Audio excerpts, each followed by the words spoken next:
Nacional dos Discos Voadores. O que você manda? É o seguinte, o mais segurança do mundo tá chegando da Rádio Norte aí, e tá descendo pro Lido 100. Eu vou pedir pra ele dar uma observação do que você tá chegando. O que vai chegar na vida?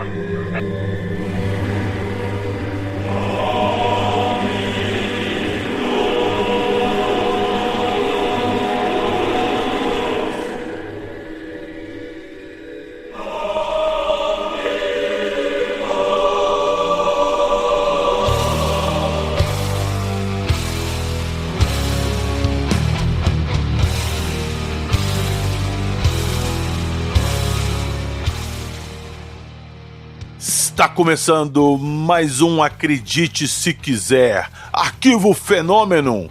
E hoje nós vamos lançar um programa especial. Seria uma terceira parte. Nós já fizemos outras partes antes, mas acho que agora, depois desse tempo todo, temos coisas novas, não é mesmo, Sr. Fujek? Sr. PH, podemos dizer que esse aqui é o episódio mais importante sobre a noite oficial que a gente já fez aqui, porque nos outros a gente falou sobre fatos conhecidos e outras descobertas que eu fui tendo, mas agora nós vamos falar sobre o que realmente aconteceu na noite de 19 de maio de 86, quando 21 OVNIs teriam sido observados sobre estados de São Paulo, Rio de Janeiro e Goiás, ao longo de 4 horas de manifestação, perseguidos por 5 caças da FAB e um avião Xingu, captado por radares da Força Aérea Brasileira e vistos a partir da torre de controle de São José dos Campos. Dias depois, em 23 de maio, a Força Aérea Brasileira reconheceu os fatos publicamente em uma coletiva de imprensa, colocando os pilotos à disposição da imprensa. E aí ela prometeu um relatório, para ser divulgado 30 dias depois, mas que só foi liberado em 2009. Esse é o senso comum do caso, PH. Aquilo que geralmente se fala quando se fala sobre noite oficial. Mas foi muito mais do que isso. Mais de 50 OVNIs, 10 estados brasileiros e 2 países vizinhos sobrevoados ao longo de 13 horas de manifestação, sendo perseguido por vários aviões da Força Aérea Brasileira. Não apenas 5 caças, mas entre 12 e 15 caças da Força Aérea Brasileira envolvidos nas perseguições, fora a participação do Exército e da Marinha. Senta aí que hoje tem revelação. Então tá, vocês escutaram. Então daqui a pouquinho, logo depois da nossa vinheta, o bicho vai pegar. Ou se vai.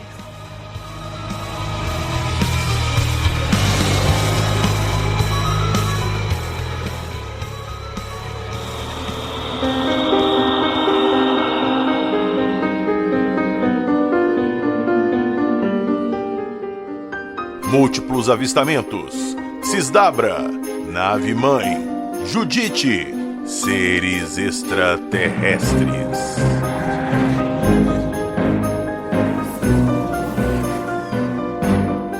Acredite se quiser.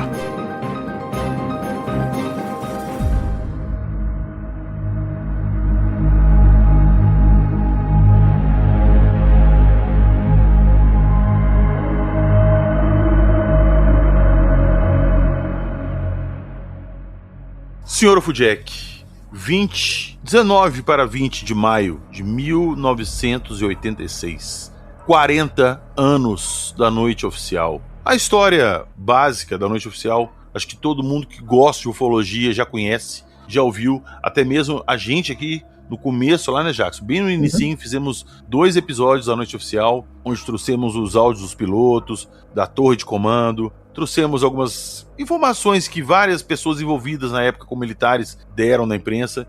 Então, de certa forma, são informações que já são conhecidas no meio ufológico. Sr. Fujek, o que você preparou pra gente para comemorar esses 40 anos da noite oficial?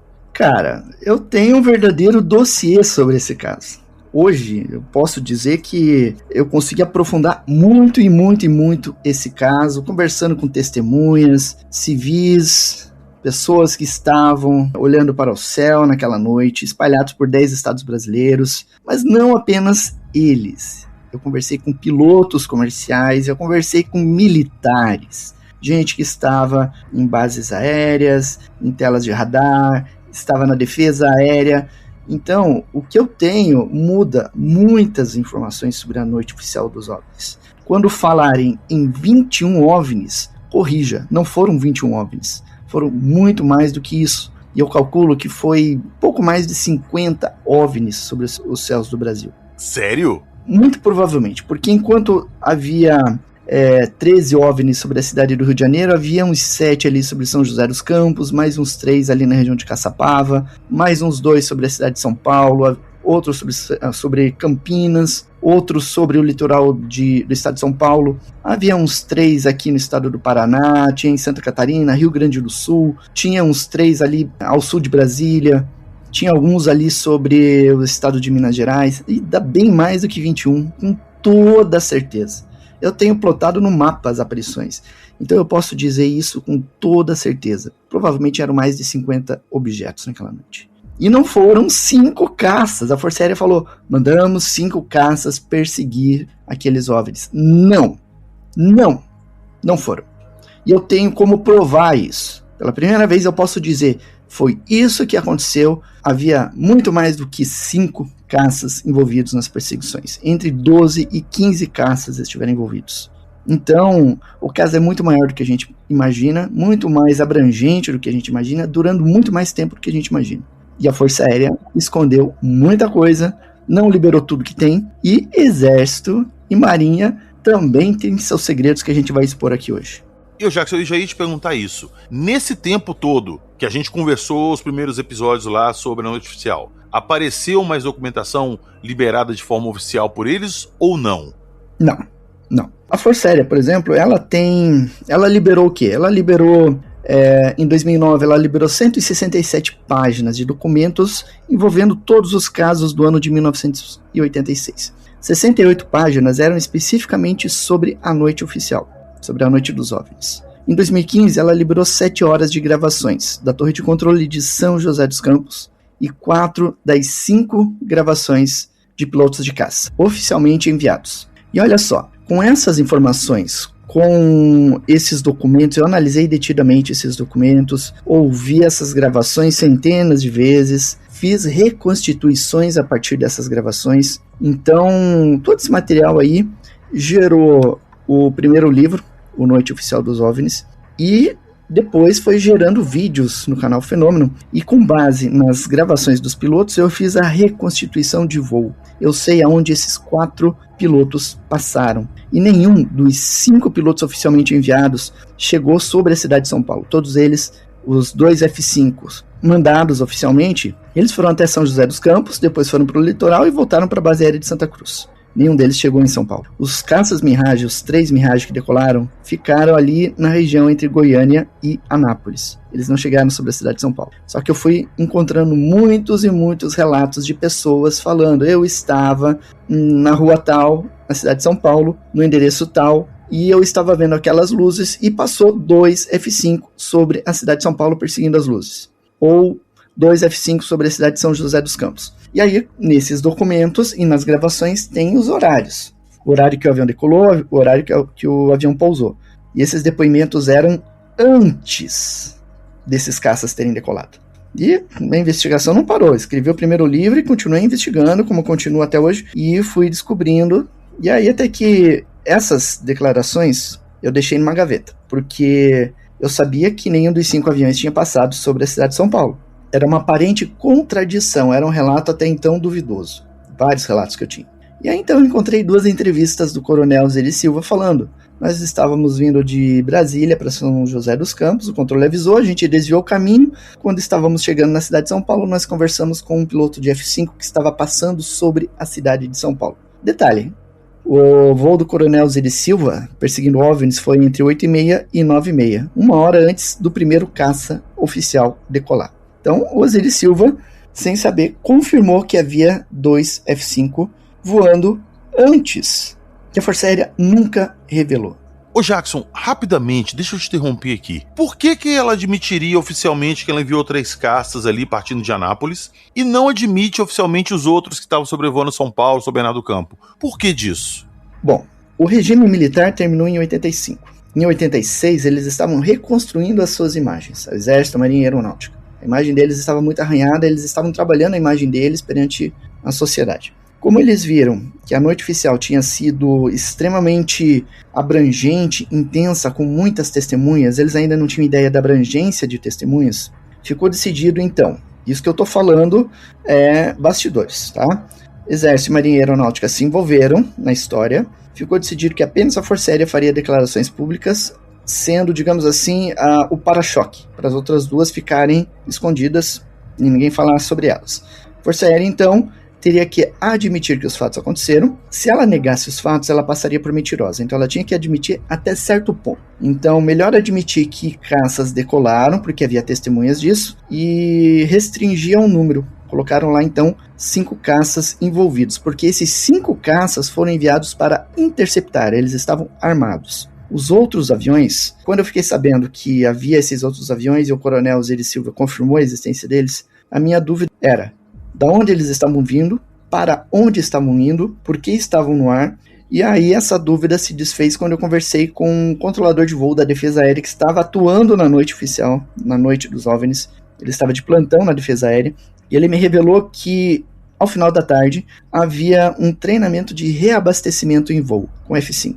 Eles estavam ali sobre a região de Monteiro Lobato, Caxambu, sul de Minas ali. E eles fizeram então esse treinamento, reabastecendo os caças. A noite começou, os alertas sobre os OVNIs começaram, e esses aviões, ao invés de ir para a base, 2 deles foram para a cidade de São Paulo e 2 para a cidade de São José dos Campos. Por isso que tem o relato das pessoas. Eles não estavam armados. Então não era uma missão de interceptação. Então a Força Aérea apenas omitiu.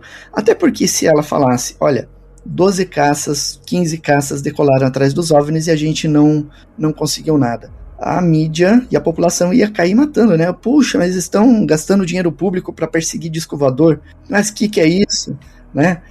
Iriam criticar eles absurdamente, até porque naquela época as Forças Armadas estavam com algumas restrições orçamentárias. Elas não poderiam gastar um absurdo de combustível para ir atrás de OVNIs. Ô Jackson, mas sabe o que me parece? Que esses caças que foram enviados antes dos oficialmente confirmados, eles foram enviados para fazer um reconhecimento somente. Quando eles realmente avistaram que tinha alguma coisa e que merecia uma atenção maior, eles retornaram, informaram, e aí sim foram enviados os caças destinados a interceptar. Pode ser que sim. Pode ter influenciado. Mas assim, eu ia contar isso aqui no terceiro bloco, mas eu vou já adiantar esse aspecto. Essas gravações em áudio eu pude perceber uma coisa bem interessante. As inteligências que operavam esses OVNIs tinham personalidade própria. Ou seja, Tenente Kleber foi o primeiro caça F-5 a decolar. Foi o primeiro de todos. Decolou às 22 horas e 34 minutos. Durante o seu voo, os OVNIs estavam evitando a trajetória do caça. Em determinado momento, ele viu uma luz no litoral e começou a perseguir essa luz. Quando viu que o avião estava indo na sua direção, ela fez um movimento, fazendo um ligeiro mergulho e depois subindo em direção ao céu, acelerando e indo em direção ao litoral. E o caça foi atrás, foi acelerando, entrou na velocidade de som e foi tentando perseguir esse objeto que manteve numa distância cada vez maior.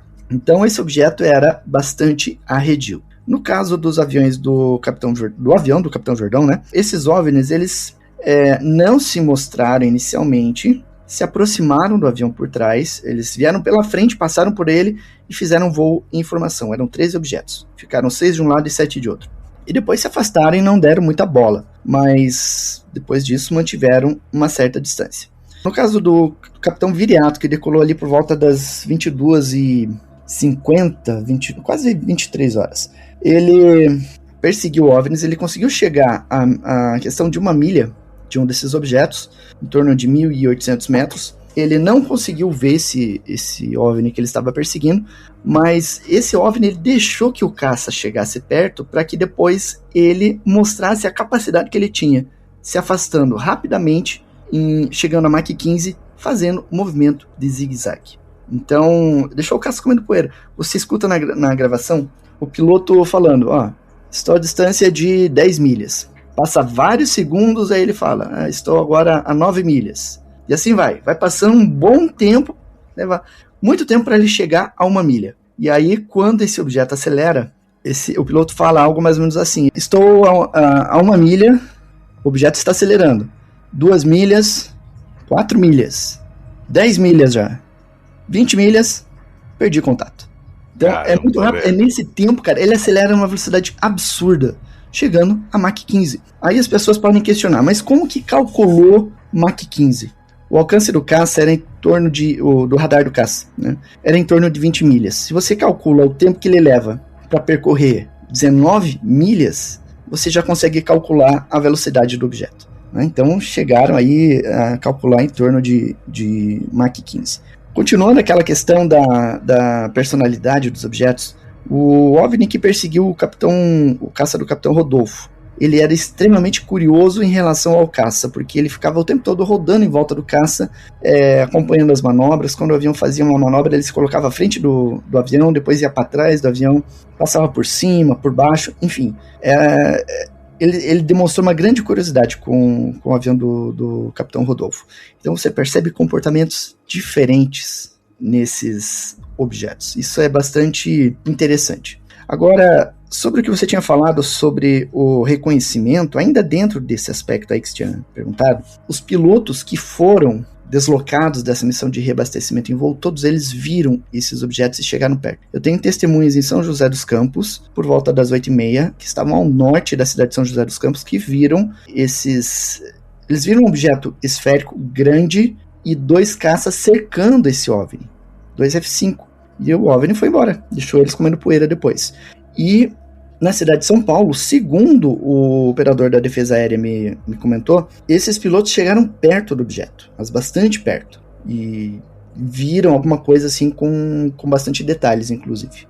Uma coisa interessante, PH, que eu estava comentando, é que naquela época, ainda hoje mas naquela época já havia o chamado SISDABRA, Sistema de Defesa Aeroespacial Brasileiro, que é um sistema gerenciado pela Força Aérea para a defesa do espaço aéreo brasileiro, mas ligados e respondendo ao SISDABRA, existem unidades do Exército e unidades da Marinha. Por que eles atuam nesse sentido? O Exército tem baterias de defesa antiaérea, então eles também monitoram o céu. E a Marinha também tem sistemas de radar, tem a aviação naval e tudo.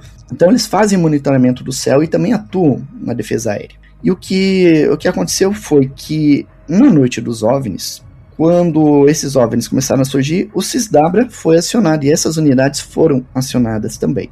Então, quando os fatos foram acontecendo, o Exército e a Marinha também foram adotando medidas frente aos fatos. O Exército tinha uma fábrica em São José dos Campos, chamada Engesa, e eles determinaram que a fábrica fosse fechada. Ela funcionava no período noturno também, mas naquela noite mandaram fechar a fábrica, apagar todas as luzes e todo mundo ir para casa, porque inicialmente o Exército achava que era algum tipo de espionagem estrangeira. E aí resolveram fechar a fábrica para evitar essas espionagens. E fora isso, vários batalhões do Exército observaram esses objetos evoluindo pelo espaço aéreo brasileiro. No caso da Marinha, vários batalhões também, várias unidades navais observaram esses objetos. Ao sul de Brasília, existe um departamento, uma unidade chamada CADEST. Na época se chamava CADEST, Centro de Adestramento da Marinha, onde 120 fuzileiros navais faziam treinamento. E naquela noite os militares estavam no rancho, os fuzileiros navais e os oficiais que mantinham a base, eles estavam no rancho jantando, né? E alguém deu o alerta de que havia um fenômeno luminoso no céu sobre a base. Então todo mundo foi lá para fora, houve um alvoroço, né, derrubaram um monte de coisa lá, de prato, copo, essas coisas, porque foi algo assim bastante impactante na hora. Alguns dos militares tiveram que ser amparados psicologicamente, porque ficaram muito abalados com o que eles estavam vendo. Eram 3 luzes que vinham, se chocavam, formavam uma luz só, e depois se soltavam, né, se dividiam de novo e faziam um show de luzes sobre a base aérea. Isso por volta de 8h30, 9 horas da noite de 19 de maio. Eu entrevistei um dos fuzileiros navais presentes na base. Então, perceba que essas manifestações foram realmente assombrosas em alguns locais. Foram muito próximas e abrangeram o Brasil inteiro. Aqui em Curitiba tem o Sindacta 2, que já funcionava na época, e um controlador de voo do Sindacta 2 fez um registro de 22 relatos de pilotos voando na região sul que relataram a presença desses OVNIs. 22. E ele fez um dossiê com isso, né? Eu não consegui acessar esse dossiê ainda, porque esse controlador de voo, hoje, ele sofre de Alzheimer, e a família ainda está um pouco reticente para responder, então eu tenho uma dificuldade de conversar com eles. mas eu espero um dia ainda acessar esse dossiê que ele fez, onde ele registrou todos esses avistamentos desses pilotos nos estados de Paraná, Santa Catarina e Rio Grande do Sul. E o Jackson, quando a gente gravou as duas partes lá da Noite Oficial, a gente colocou alguns áudios que foram liberados oficialmente pela aeronáutica no episódio.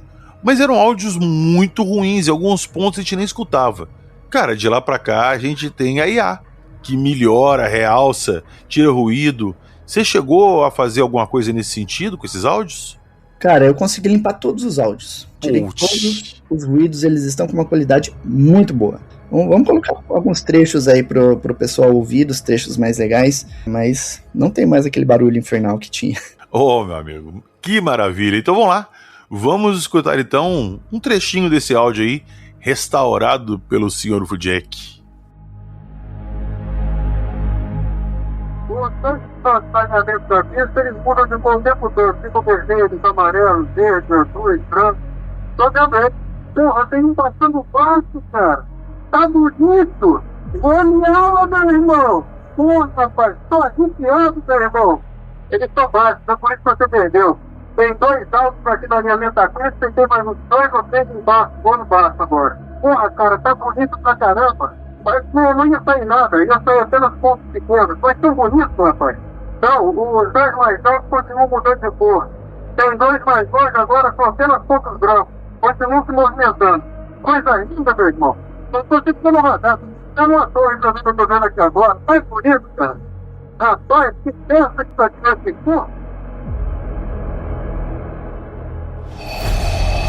Você está ouvindo o Arquivo Fenômeno.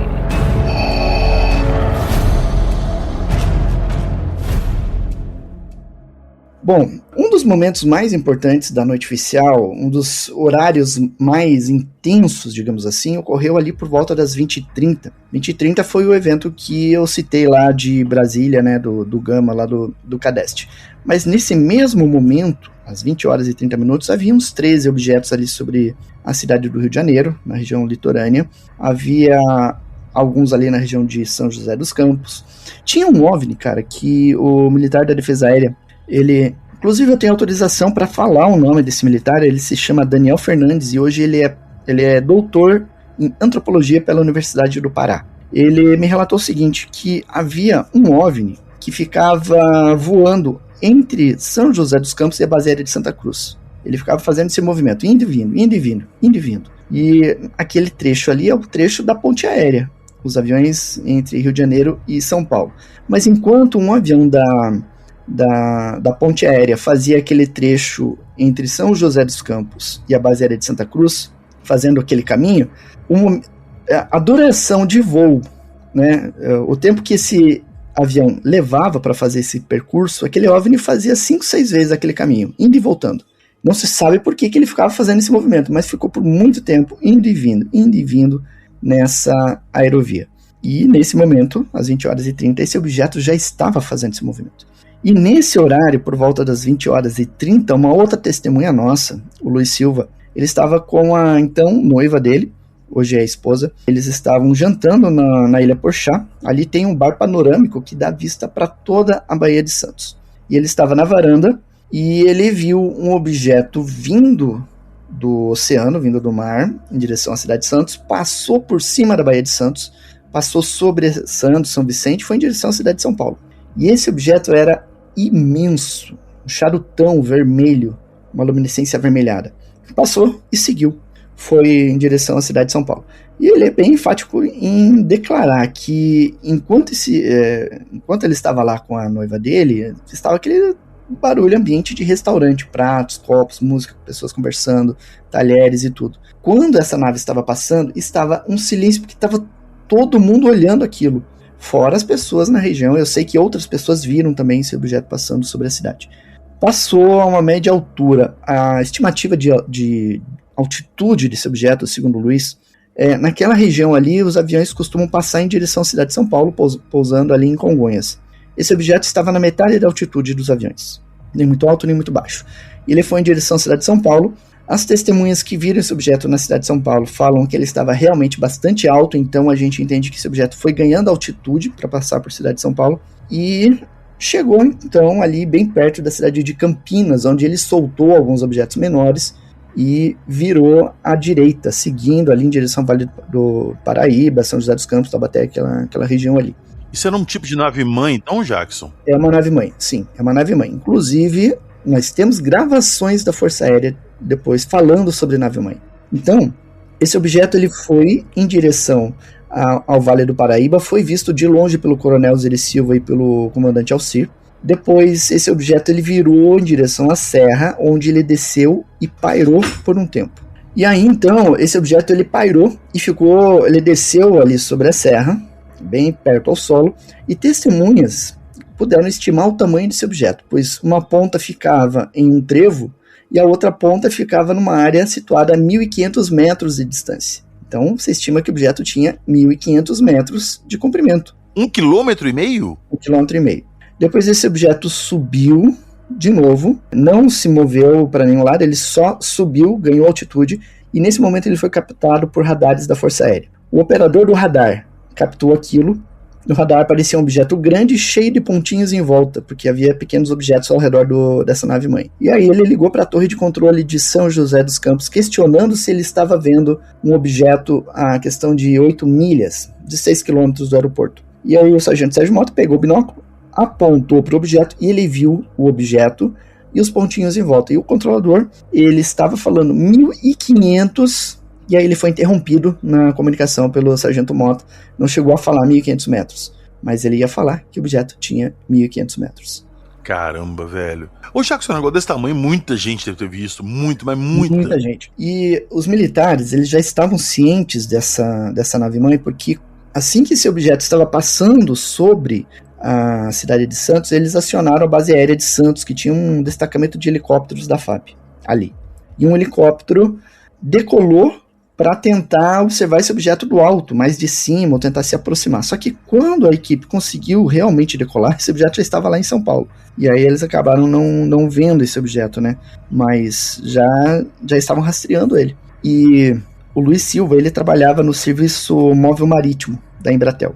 No dia seguinte, ele chegou para trabalhar na Embratel e tinha vários telex impressos. O telex era um sistema de comunicação que havia na época, como um SMS. Você mandava uma mensagem de texto para algum lugar. E a Embratel, ela fazia uma comunicação com o serviço móvel marítimo com embarcações usando o telefone via satélite. E aí, o pessoal nas embarcações, os navios comerciantes, eles começaram a avisar a Embratel de que esse objeto gigante estava passando. E aí a Embratel começou a emitir esses telex para a Marinha, para a Força Aérea, para a Capitania dos Portos. E esses documentos ainda existem na Marinha. Eles ainda estão lá, esse registro da passagem da nave-mãe. E aí então, esse objeto continuou sendo visto, foi visto pelo coronel Zires, e depois esse objeto foi em direção ao mar e ficou sobre o mar por algum tempo até desaparecer. Por volta das 10 horas e 34 minutos, decolou o primeiro caça oficial, digamos assim, que era o Jambok 17 que era o Tenente Kleber, né? Ele decolou armado em direção a São José dos Campos. Inicialmente, como eu falei antes, ele não chegou a ver essas luzes, ele chegou em São José dos Campos, deu algumas voltas por ali e viu uma luz no litoral. E aí então ele foi para cima desse OVNI, esse objeto fez uma manobra evasiva e foi em direção ao mar, acelerando e subindo. Passou a velocidade do som, inclusive. Agora, detalhe. O piloto ligou o radar de bordo e captou o OVNI no radar de bordo. Esse OVNI, no radar de bordo, tinha 1 centímetro de tamanho. E isso indica que esse OVNI era do tamanho de um jumbo, de um Boeing 747. O 747, para quem não está lembrando qual é o avião, o 747, é aquele grandão com 4 motores que tem uma corcova na parte da frente, em cima, que é também o Força Aérea 1, é usado pelo presidente dos Estados Unidos. Aquele é o 747. Ele tem 75 metros de comprimento. Tinha naquela época, né? Hoje já é maior. Mas naquela época tinha 75 metros de comprimento. E ele era redondinho, né? Nós não temos um avião redondo, um objeto redondo, hoje, com aquele tamanho, que voe acima da velocidade do som em movimento ascendente, né? Subindo em direção ao céu. E aí o piloto perseguiu esse OVNI mar adentro por algum tempo, e ele percebeu que alguns equipamentos de bordo estavam apresentando informações erradas. O caça, ele tinha um instrumento chamado ADF, que era um instrumento que apontava a direção da base aérea de Santa Cruz para ele voltar para a base depois. E ele tinha também um equipamento chamado DME, que indicava a distância da base aérea. Então ele estava indo atrás do OVNI, a base aérea devia estar 200 milhas atrás dele, mas o equipamento indicava que a base estava à frente, a cerca de 50 milhas de distância. Se ele confiasse nos equipamentos ali, ele ia cair no mar por falta de combustível. E não ia pousar, né? Não ia encontrar a base. Ele percebeu que as informações estavam erradas, conversou com o controle de voo e o controle orientou ele para retornar à base, né? Eles, sendo extremamente competentes e muito bem treinados, aí eles identificaram o problema, contornaram e ele retornou à base em segurança. Ô Jackson, esses objetos foram captados pelos radares das torres de controle e pela Força Aérea. Sim. Beleza. Quando esse objeto foi para o mar, existe uma rede de monitoramento subaquática de radares ali, de sonares, para monitorar isso ou não? Tá ali embaixo, tá escondido? Não existe. No Brasil, naquela época não existia, eu acho que ainda hoje não existe. Só se passar um navio ali com sonar ativo, né? Mas eu acredito que não havia naquela época e nunca encontrei nada, nenhuma menção a respeito. Tá, então a Marinha, teoricamente, não teria nada assim de instrumentação, igual tem a Força Aérea? Não, nesse caso não. Também não teria muito porquê, né? Seria um investimento assim, sem muito sentido. Se fosse, por exemplo, no Japão, que tem que daí monitorar terremoto, monitorar maremoto, tsunami, essas coisas, aí sim, aí valeria a pena ter um investimento desse. Mas no Brasil isso não tem essa necessidade, né? E a gente não tem inimigos, propriamente ditos, né? É porque, como o espaço aéreo é monitorado e a gente tem uma costa gigantesca, eu achei que isso era monitorado de alguma forma. Quer dizer, então, que a costa é monitorada só pela parte aérea? Sim. Aérea e de superfície pelos navais, né? Pelos navios. Interessante. É por isso, então, que os traficantes usam aqueles submarinos modificados, caseiro, para traficar droga, porque ali ninguém tá vendo. Sim. Possivelmente essa é a escolha, né? O motivo. Ô Jackson, antes de te deixar continuar, só um pensamento que me surgiu aqui. Se eu tô num outro planeta que é habitado por seres que eu vejo ali que são um pouco hostis, que melhor lugar pra mim ficar escondido e de vez em quando eu saio do que um lugar que eles não vigiam? O oceano, com certeza, né? Exato. Continua, senhor Jack, continua. Muito bem.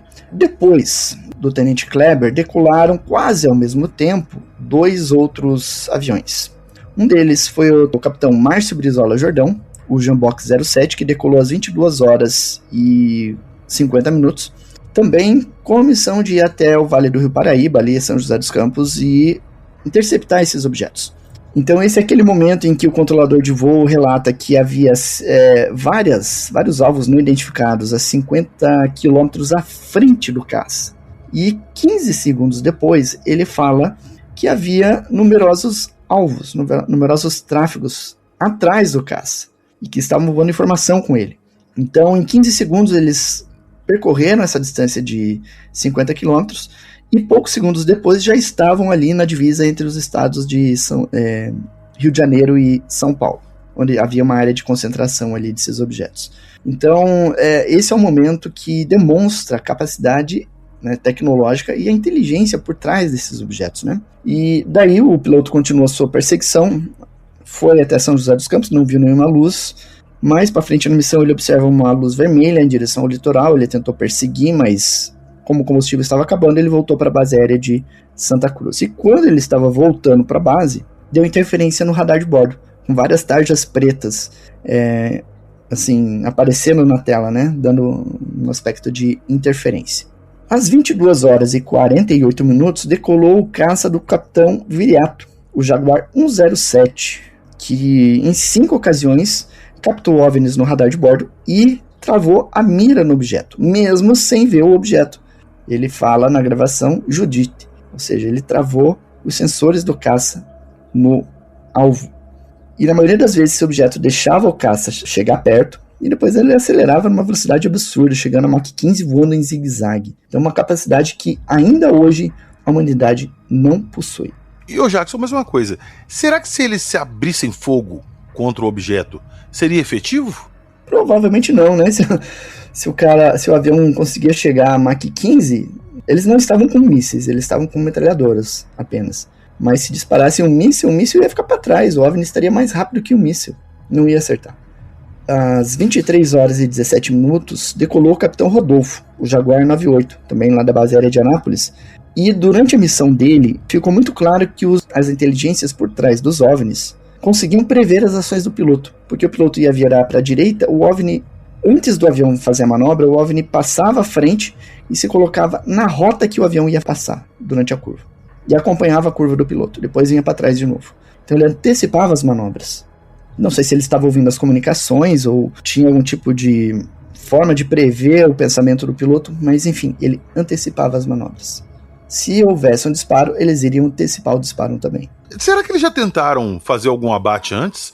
Por que eles não tentaram fazer esse abate? Primeiro que eles não tinham autorização, né? Eles só podem atirar com autorização do comando lá do SINDAC, do CISW. Tudo bem, mas por que não veio essa autorização para eles abrirem fogo e abaterem o objeto? Cara, vamos lá de novo, a gente tá falando de um período que tinha acabado de sair da ditadura, tinha essa paranoia de espionagem, de comunismo, essas coisas ainda, tinha, tá? Porque querendo ou não, era um outro sistema ali no Brasil, mas meio que os militares ainda tinham essa presença forte na população.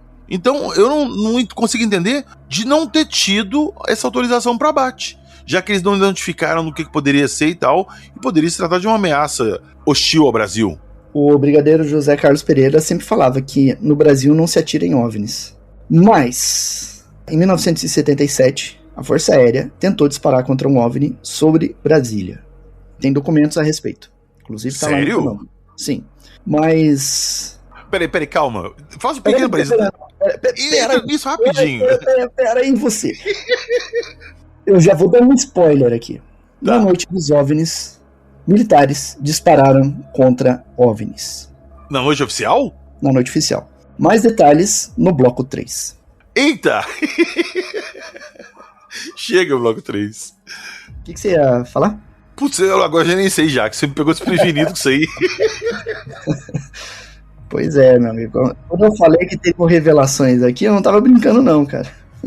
Cara, você me pegou meio desprevenido aqui, mas vamos lá. Volta lá nessa história dos OVNIs abatidos em 77, em Brasília. Que história que foi essa? Olha, existem gravações em áudio e documentos falando do aparecimento de OVNIs em 1977. Em setembro, se não me engano, em setembro de 77, sobre a região de Brasília, e que vários pilotos comerciais estavam avistando e relatando, estavam aparecendo no radar, e havia um avião caça Chavante que estava passando sobre aquela região, e eles destacaram o caça para ir atrás do OVNI. E o documento diz que o avião tentou atingir o objeto, mas não teve sucesso e ele retornou para a base. É só isso a informação que a gente tem. A gente não conseguiu chegar ainda no piloto, tá? Essa é uma investigação que a gente já está conduzindo, uma ufologia, mas um dia a gente vai descobrir algo mais sobre esse caso. Cara, que eles tentaram atingir o objeto e não tiveram sucesso. Não tiveram sucesso em que sentido? Não conseguiram atingir ou atingiram e não fez efeito? Não sabemos pegar, o documento não informa. O documento é muito superficial. Mas isso aí reforça a minha hipótese que ele já tinha um histórico ali de ataque anterior a OVNIs que não se tinha feito. Sim. Talvez isso justifique o motivo deles, não, é desperdício, ou então, não tenta, quem já tentou e não faz nada. E será que esse objeto de 77 é o mesmo de 86? Aí já é outros 500, né? Não temos como responder a sua pergunta. Claro que não, quem dera. Eu falo de forma especulativa, porque se eles reconheceram um padrão ali e resolveram não atirar, entendeu meu ponto? Ah, sim, um padrão sempre existe, né, nos casos ufológicos, e se eles aprenderam a lição naquela época, então eles não iriam disparar agora, né? Jackson, então tá, você prometeu que o bloco 3 ia vir com voadora na cabeça, vamos lá, eu quero ver.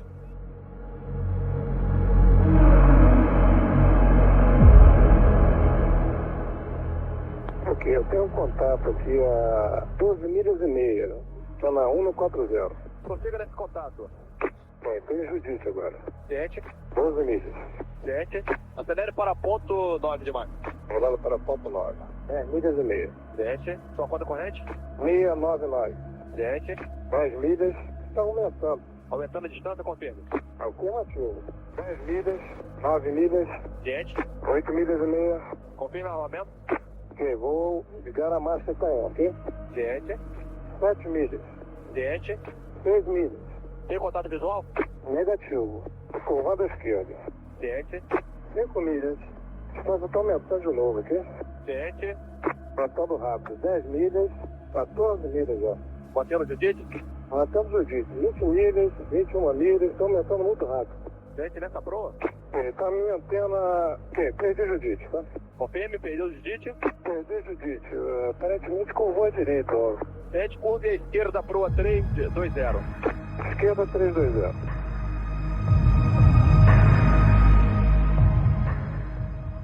É isso aí. Agora então vamos para as revelações. Participação de Exército, Marinha, o que a Força Aérea está escondendo também. O que você quer que eu comece? Exército, Marinha ou Aeronáutica? Eu quero saber do tiro que foi dado na noite oficial. Ok, Exército. Um informante do Exército, um militar do Exército, ele me procurou e falou, olha, naquela data de 19 de maio de 1986, a noite dos OVNIs, em Itu, no estado de São Paulo, estava instalada a 11ª Bateria de Artilharia Antiaérea Autopropulsada do Exército, que estava também ligada ao CISDABRA.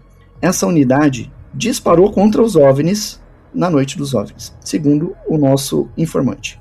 Peraí, Jackson, o disparo foi feito de artilharia terrestre antiaérea? Não foi de caça, Isso. não? Não, artilharia antiaérea. Caramba, Essa velho. unidade fazia parte do CISDABRA, faz ainda, ela existe, hoje ela está na cidade de Ponta Grossa, mas ela teria feito disparos sem qualquer autorização formal. E isso teria gerado inquéritos e punições internas, porque afinal alguém quebrou a hierarquia ali e fez disparos sem autorização.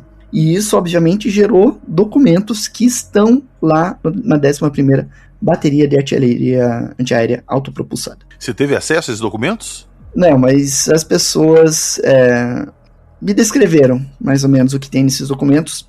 Uma coisa que eu fiz, eu e o Guto, inclusive, naquela vez que a gente esteve aí em Belo Horizonte, num dos eventos, enquanto o pessoal foi pro bar, como a gente não estava querendo ir pro bar, beber, nem nada, não estava cansado da viagem, a gente ficou lá na sala, no apartamento, fazendo o levantamento de alguns militares, né? E aí a gente entrou em contato com esses militares ligados a essa unidade, mas todos eles, a maioria deles, né, não respondeu as nossas perguntas, e quem respondeu disse que não conhecia nada sobre isso, não poderia ajudar. O que é bastante estranho, né? Enfim. Eu tava esperando você chegar com... Mas aí... Nesse caso, a gente ainda não tem acesso aos documentos. O problema de fazer a solicitação para o ano de 86 é que a Lei de Liberdade de Informação não abrange o ano de 86. Então a gente precisa da boa vontade de alguns militares. Por que é que a lei, ela, se não me engano, é de 88 para cá, depois que teve a Constituição nova e tudo. Então, a partir de 88 que as unidades precisam fazer, assim, digamos, a relação dos documentos com o prazo de sigilo e tudo, para que a gente possa fazer a solicitação. Posso jogar uma teoria minha aqui? Será que isso foi criado para encobrir coisas da ditadura? Provavelmente sim. Só que deveriam fazer até, assim, até 85, né? Quando acabou a ditadura, depois de 85. Mas é aquilo que eu te falei, cara. 85 acabou oficialmente, mas você sabe que não é bem assim, né? Sim, pois é. Então. Enfim, tem as negociatas internas, né? Que rolam aí, que a gente nunca fica sabendo. Mas enfim. Então, essa seria a participação do Exército principal, né? Na noite dos OVNIs. Teriam disparado contra OVNIs lá pela 11ª Bateria de Artilharia Antiaérea Autopropulsada. Já aproveitar, você me perguntou no início que eu queria ouvir, eu vou falar que eu quero ouvir agora. Marinha. Qual que é o papel da Marinha na noite oficial?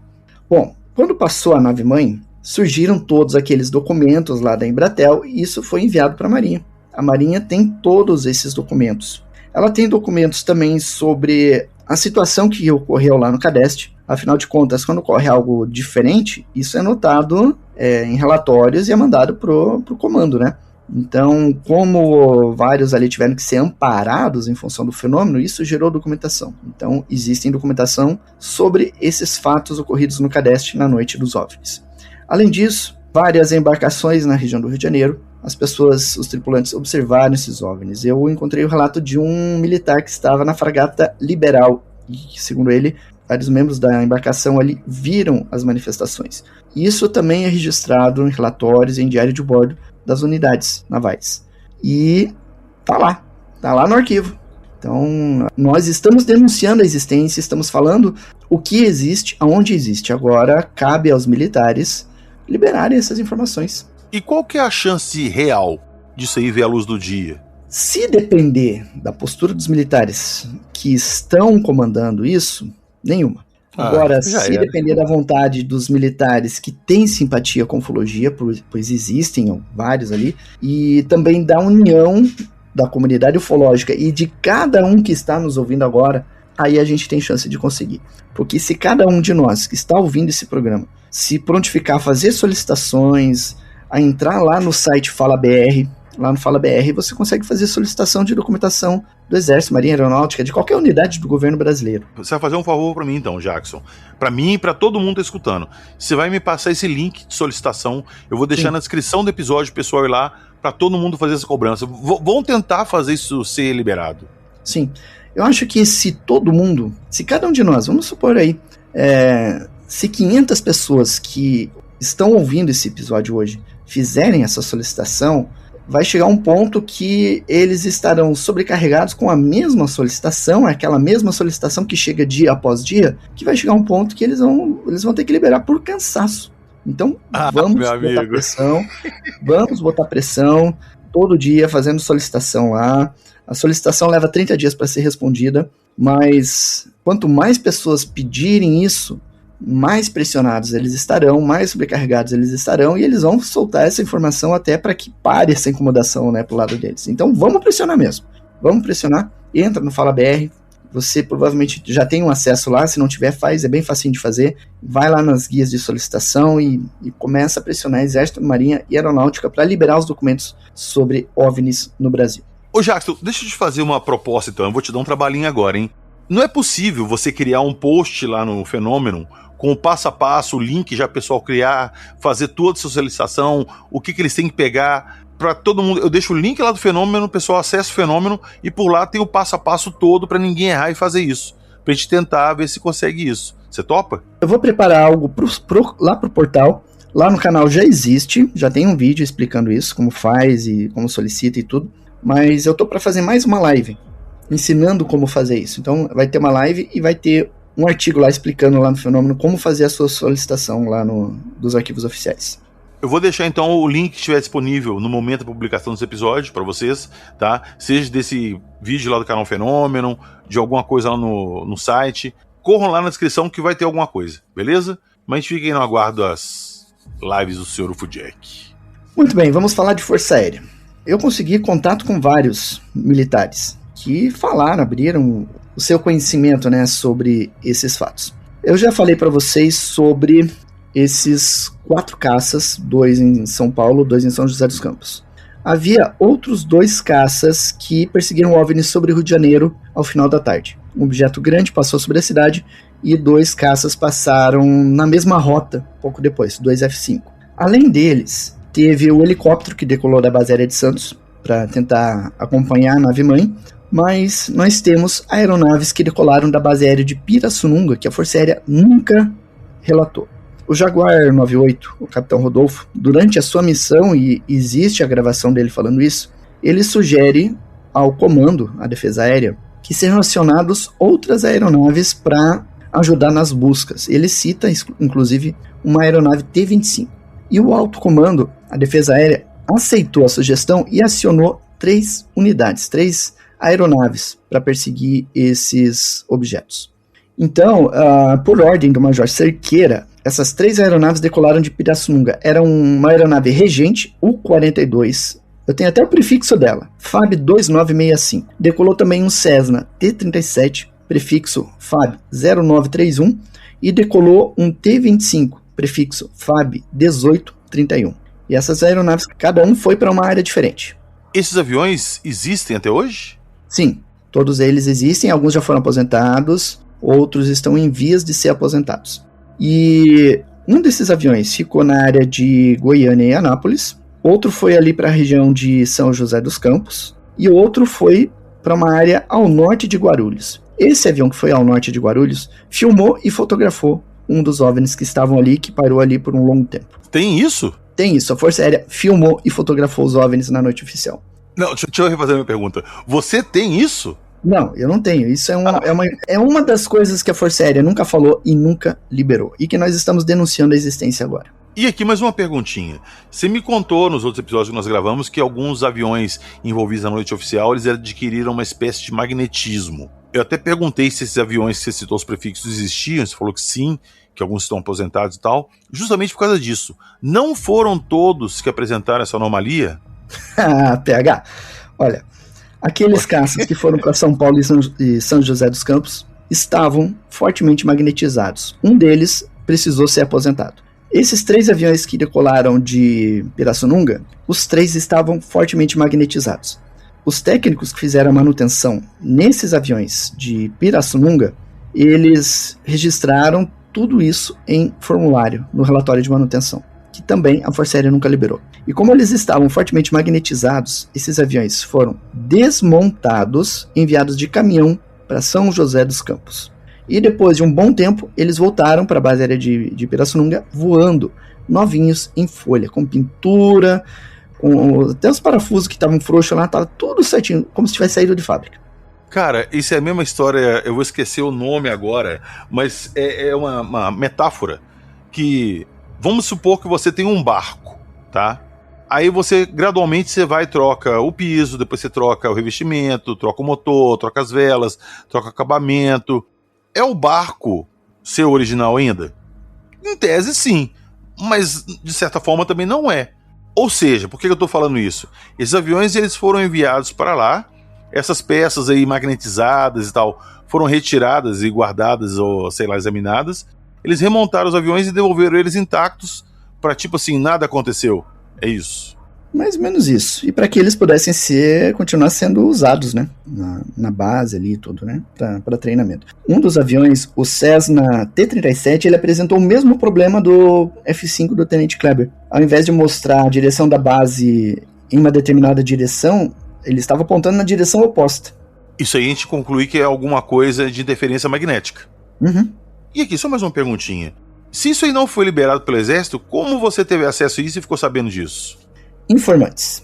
Eita. Pessoas que estavam nessas unidades, nesses departamentos, nessas instituições, estavam atuando na noite dos OVNIs ou nas noites seguintes e que se envolveram nos fatos. Então, vários deles estão vindo a público e estão falando. E eu sei que alguns que vão ouvir este programa provavelmente tiveram envolvimentos também na noite dos OVNIs, sendo militares. Eu estou de ouvidos atentos. Ô, meu amigo, nós estamos de ouvidos atentos. Estou com ouvidos abertos aí para ouvir o seu relato, a sua história. Se precisar, a gente mantém o sigilo e vamos ampliar o conhecimento sobre a noite dos OVNIs. E isso não estou falando só de Força Aérea não, tá? Vale para militar de Exército e Marinha. E eu vou ampliar um pouquinho isso aí para testemunhas civis também. Se você que está escutando a gente viu alguma coisa, quer relatar, entre em contato com a gente, por favor.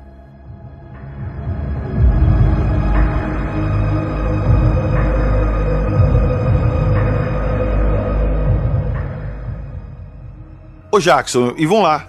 Essa comemoração pra mim, ela foi em alto estilo porque você me falou, e já tem um bom tempo, inclusive, a minha surpresa no episódio de hoje foi porque você me falou que estava trabalhando numa segunda edição do Noite Oficial dos OVNIs e que tinha muita coisa diferente. Eu te perguntei, mas por que você vai lançar a segunda edição? Tem material assim? Você falou assim, tem. E algumas coisas eu vou te contar só quando a gente for gravar o episódio. Eu quero saber do livro. Vão lá, dá a ficha inteira. O que vai ter nesse livro? Por que você sentiu necessidade de fazer essa segunda edição? E já está disponível? Então, PH, esse segundo livro inicialmente era para ser Noite Oficial dos OVNIs, volume 2. Mas ele foi se mostrando assim... ele expandiu muito as informações. E aí então eu resolvi lançar o dossiê completo, né? Trazendo algumas informações do primeiro... só para a gente mostrar um encaixe das novas informações, e aí expandindo todo o conhecimento que a gente tem. O primeiro, ele foca muito nos documentos oficiais. Esse segundo, ele foca muito nos depoimentos de quem estava envolvido, tanto civil quanto militar, pilotos e tudo mais. E aí, cruzando as informações, a gente pode ver como elas vão se encaixando no contexto geral do caso. Uma pessoa viu um OVNI em tal cidade, indo para tal região, e aí eu tenho o depoimento da pessoa em tal região, acrescentando informação do outro depoimento. Então, eu vou mostrando no livro como as informações vão se complementando, vão se encaixando e aumentando o conhecimento sobre o caso. Então, por isso que eu tenho muita informação que eu afirmo com total certeza que algo foi oculto, algo foi distorcido, algo não foi contado, as meias-verdades. Eu coloco lá o depoimento das pessoas, eu cito, quando eu posso citar o nome da pessoa, eu cito, quando eu não posso, né, eu omito o nome da pessoa. Então, tá tudo lá muito bem detalhado, com o depoimento das pessoas, com as entrevistas que eu fiz. Então, está muito, muito completo. É o material mais completo sobre Noite Oficial que você vai encontrar, em todos os tempos. Tá? Então, vale muito a pena. Você encontra o livro na Amazon. Já está disponível? Já está disponível. Maravilha. Então, vocês já sabem, né? Na descrição do episódio, o link vai estar lá. E mais uma coisinha, Jackson. Quem quiser completar ali e pegar um Noite Oficial, o primeiro, tem ainda? Cara, o primeiro ele já esgotou. Infelizmente, esgotou aí há poucas semanas atrás. Mas ele está disponível em formato e-book lá na loja Fenômeno. Você pode encontrar ele lá na loja Fenômeno. E o primeiro livro também, o UFOs no Espaço e na Lua, também está disponível em formato e-book lá na loja, tá? Você pode baixar por lá mesmo. Então tá. Aí, ó, eu não preciso nem falar, né? Sempre que eu faço algum episódio aqui que tem um livro envolvido no nosso assunto, eu reforço. Daqui a pouco esgota. Quem quer, vai lá e garante o seu. Você está ouvindo o Arquivo Fenômeno.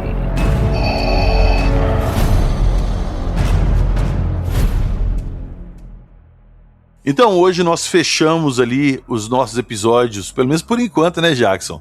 Da Noite Oficial dos OVNIs de 1986. Tem sempre coisas novas aparecendo. Eu falei aqui que nós fechamos a nossa trilogia aqui, porque até o momento da gravação são as informações que a gente tem sobre o caso. E eu espero que com a ajuda de vocês a gente consiga a liberação desse material. E aí, quem sabe, a gente volta com a parte 4, né, Jackson? Quem sabe, né? Quem sabe a gente tenha novidades aí no futuro também, né? Tem muita coisa ainda para descobrir.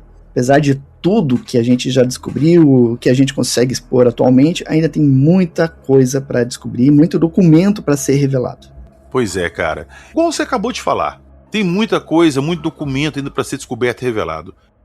Muita gente me xingou por um determinado caso aí que nós citamos um tempo atrás, mas ali, igual eu falei, não tem muita prova, não tem muita evidência, não tem documentação, diferente da Noite Oficial. Tá aí, gente, tem coisa. A gente pode conseguir liberação do que eles têm lá. Isso pode ser uma coisa assim, muito... Imagina, o Jackson falou que tinha um vídeo. Eu quero ver esse vídeo. Vocês não gostariam de ver? Vão tentar a liberação disso? Então vão correr atrás de coisas que fazem sentido.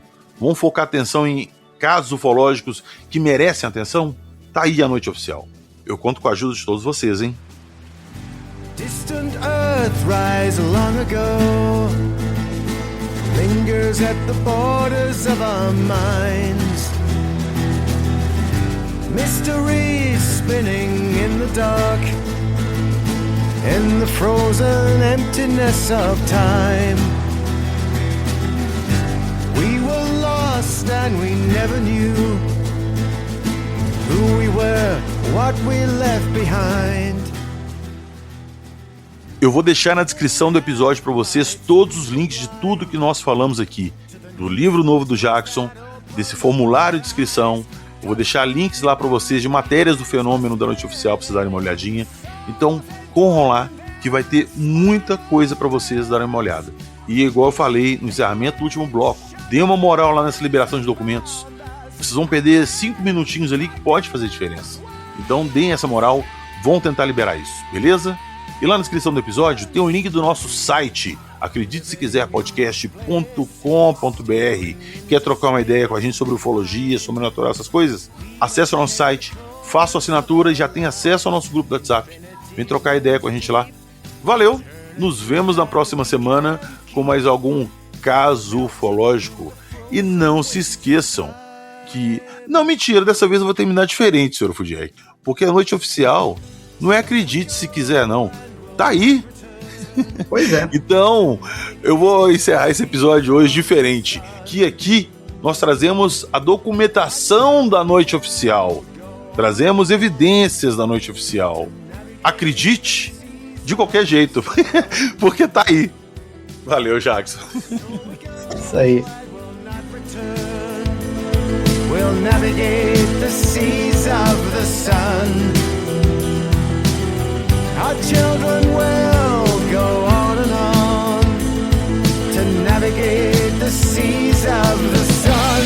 We can go on tomorrow, living death by gravity. Couldn't stand it anymore. We sail our ships to distant shores.